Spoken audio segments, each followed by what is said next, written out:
Hello, I'm Geki, and welcome to my review of Expanse the Board Game, actually the Expanse Board Game, by Jeff Engelstein for WizKids, published in 2017. It came out last October. As usual, I won't get into the details of each of the rules, but try to give you an overview of the game and some thoughts about it, a review of sort. So the first thing to talk about is what is the Expanse, what is the thematic and general dimension of the game. The Expanse is a popular TV show which I quite like that pits individual characters moving in front of a background of interplanetary conflict. This game does only some justice to the show. The reasonable choice of the designer was to focus on the conflict itself, which certainly translates more easily into a strategic and certainly not narrative game, to the cost of pushing the characters into a liminal situation where they represent some events in the game, but they are certainly not the protagonists. The protagonists here are the big powers that be, namely Earth, Mars, and the aliens and the revolutionary belters that fight for control of our solar system. What does that mean in game terms? This is an area control game that plays 2 to 4 players, although I will make the case that it's much stronger with 4 than it is for 2 or 3, and is card-driven in a way that has been compared by the designer himself to Twilight Struggle. Twilight Struggle, for those who are not familiar, is a big game about the Cold War where players take turns playing cards that either activate their own events or, when used for generic action points, sometimes trigger other players' events. The challenge for this game was how to translate that into a multiplayer experience. There are a few crucial differences from card-driven games like Twilight Struggle that speak to an incredibly well-designed game. The first one is cards are never in a player's hand, but they are in available on a track. You can see here on the side, and that's the cost to activate a specific card. That's nothing new. It was, for example, in 8-Minute Empires and things like that. However, what was very smart of the designer here is that you pay for cards not with a contained currency, but with victory points. So you always can choose a better card, but they are always paying points that will, in the end, be the determining factor in whoever wins the game at the end. The second thing is when you activate a card, you can choose to either activate it as an event if it is available for your faction, or to use it for action points. Action points are used for very basic area control stuff like moving ships on the board, dropping influence, it has cubes, on the board in specific areas, or to destroy other people's ships. And each card looks like this. This, for example, is a card that can be played by the red or the blue faction for the event part, or by anyone for the number of action points.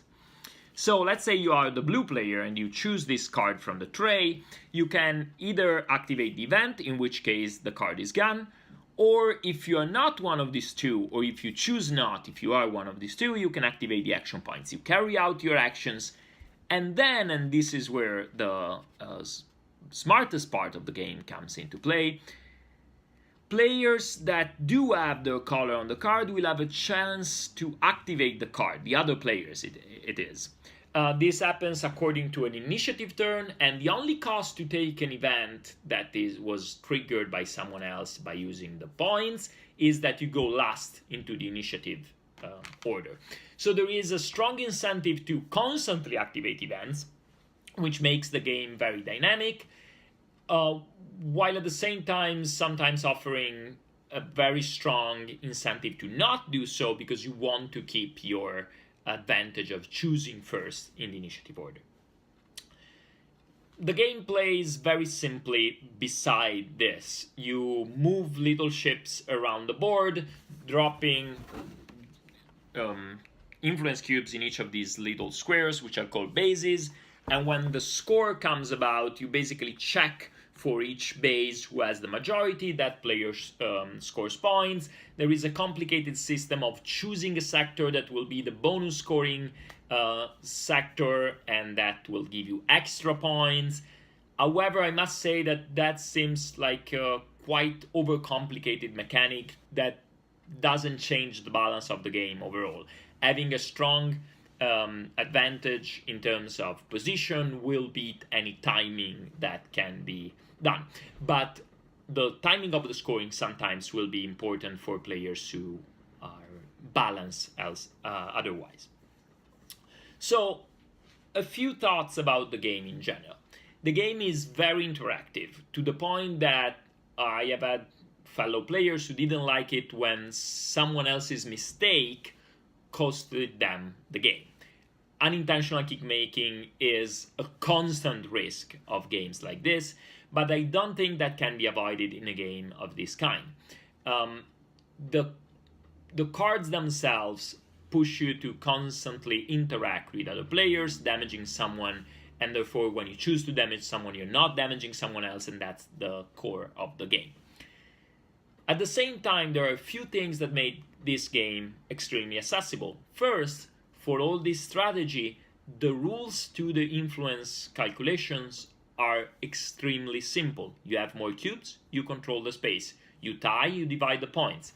The only tricky and very interesting addition to that is that if you have the majority of fleets in a sector, that gives you a +1 influence cube in each of the bases or planets that are involved in that sector, therefore giving another level of influence of area control added on top. But what I really like compared to games like Making of a President or Twilight Struggle is that cards are very generic, meaning they don't change drastically a specific region like they do in Twilight Struggle, but more they affect mildly a general sector. Therefore, they're always useful, but at the same time, you don't need to keep in mind that that specific card will come out, and therefore doing something could prove to be useless to you. The cards are too flexible for that to be the case. There is no, oh, if I play 2 cubes on Saturn, I know that it will disappear later on. At the same time, the cards do a variety of things. The double level of influence control means that they can affect either the fleets that control the galaxy and allow you to put influence cubes on the board, or the influence cubes that are the way in which you finally score points. The game has a variable length, but it tends to be balanced by the fact that scoring cards are not shuffled randomly into the deck, but placed at specific, although flexible intervals. The game, as I said, plays very well with 4, fine with 3, okay with 2. There are some rules that make it so that it works. The only things that make the 2-player game not my game of choice is that there are others that do the same thing much better. I'm thinking of Twilight Struggle, of 13 Days, of many others that scratch the same itch for 2 players better. It would be a good game on its own, even with 2, but there are better choices. There have been many complaints about component quality. I think that they are fine. The cards are not the best. They are a little flimsy, but nothing unpresentable. The board is solid, not the most fashionable, but after all, you are depicting space and you need clarity. It's certainly very clear. Influence cubes and ships do not get confused with the board. The board is clearly delimited and you always know what's going on where. Cards could have used a little more light. The images are very dark, which is fine with the theme of the game. However, with a black background, sometimes they look like a blurb, and I have noticed that compared to other games of this genre, it becomes very hard to recognize the card from the image. So you always have to read it, and that can slow down the game a little bit, although the effects of the cards are very direct, very transparent, so it normally gets by quickly enough. And that's another great thing about this game. It plays between an hour and an hour and a half. I can see it pushing to 2 hours if people play particularly slowly, which for a game of this kind that plays 4 players is an extremely good time frame. What else? Asymmetric player powers. Each faction starts with a special ability and develops technology through the first 3 scorings. There are 6 in the game. So by mid-game, you are significantly customized. The United Nations Earth have double cubes that cost 1 to place but are worth 2. Martians are very good at fighting. Aliens can infect and therefore replace other people's cube. And the Belters, the insurrectional anarchists or something like that, that fight for the rights of the workers, have the ability to spread in a less linear way than other players, therefore catching someone by surprise. Finally, the game has little to no downtime because you're always involved in other players' turn, seeing what will they do with that event, will I be able to take that event, or will someone else snatch it from me? But also it's involved from the very first turn. Scoring could potentially happen in the second turn of the game, and you start the game with specific conflicts already in place between the different factions. Factions have certain territories on the board that they want to control, and they are paired so that you constantly have conflict. People start on the board already not only in their home territory but elsewhere, so that there is potential for conflict right off the bat. A last thing to mention that some people didn't like, I actually appreciated quite a bit, is the Rocinante. For those of you who have seen who have not seen the show, the Rocinante is the spaceship of the protagonist, these 4 protagonists, and that's the only way in which the actual cast of the show comes into play in the game. The Rocinante is a catch-up mechanism. Whoever is in last position after scoring gets the Rocinante, which has a minor effect that is, however, carried out right before the next scoring, therefore being able to significantly change some positions on the board. All in all, I think The Expanse is a pleasant enough looking game, which an exceptionally well-timed time frame, not too short, not too long, an incredibly quick pace that speaks to the modernity of the design. It reminds me of games like Blood Rage, where despite the depth of the game is quick. Every action is fast, every turn is fast, and in this specific case, you're always involved in every player's turn because of that event choosing mechanic. And I must say, this is the first game that I really enjoy by the designer. He was able to get rid of some very effective but very situational characteristics of his previous games, making this a very clean, very efficient, very fun design. Not everyone liked it.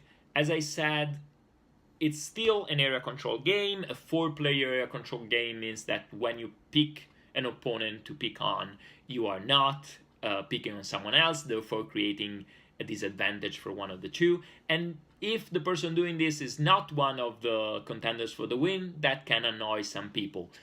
But I still think it's very fast, very fun, intelligent game. There is little randomness. The only randomness is the order in which the cards come out, but there are no dice rolling, no drawing from the bag, not revealing cards, no secret information.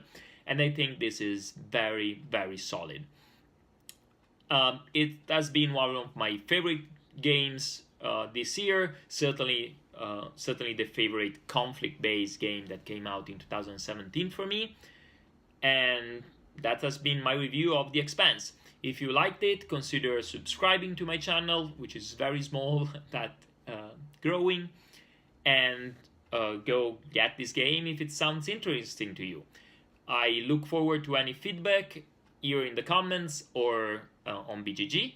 Thank you very much and have a good day.